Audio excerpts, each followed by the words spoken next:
ඒ බලාත්මක කිරීම සඳහා වෙනම පොලිස් කොට්ටාසයක් නියෝජ්‍ය පොලිස්පතිවරුගේ ප්‍රධානත්වයෙන් දැනටමත් පිහිටුවා තිබෙනවා.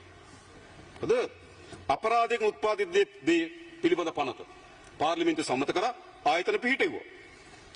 ඒතර කට්ටියකට මොකක්ද දන්නවද? හිට්ලර් ඇවිල්ලා. රුසියාවයි ඇමරිකාවයි එකතු වෙන්න ඕන හිට්ලර් පරද්දන්න. දැකද? ඔගොල්ලෝ රුසියාවද? ඔගොල්ලෝ ඇමරිකාව. මොනවද මේ? රුසියාව ඇමරිකාව හිට්ලර් පරාදයට පත් කිරීම සඳහා එකතු වුණ ඓතිහාසික කතාවක්. ඒක දේශපාලන ඉතාමත් සංකීර්ණ අවධියක්.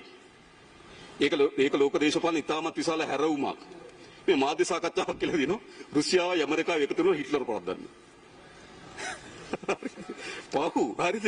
ලෝකේ ඓතිහාසික දේශපාලනේ ඒ බරෙන් තේරුම් ගන්න කියන්නේ ඔයගොල්ලන්ට ගිහිල්ලා අඩුම තරමේ. හරිද? මොකද්ද දේශපාලන? හිට්ලර් අපි නීතිය ක්‍රියාත්මක කරන මතක තබා ගන්න. ඒකට මොන අර්ථකථන දුන්නත් මොන තනතුරේ මොන වගකීමේ කවදා ඉසුරුවක් මේ රටේ මහජනට අපරාධයක් කරලා තිබෙනවා නම් වංචාවේ දූෂණයේ යෙදලා තිබෙනවා නම් සහතික වශයෙන් දඬුවම් දෙනවා. ඒකට ඕන අර්ථකථන අනවර්ථ නාමයක් දෙන්න. ඒක අත්තරින්නේ හොඳයි. මතක තබා ගන්න. අපගේ මෙම දැක්මට සමාන්තරව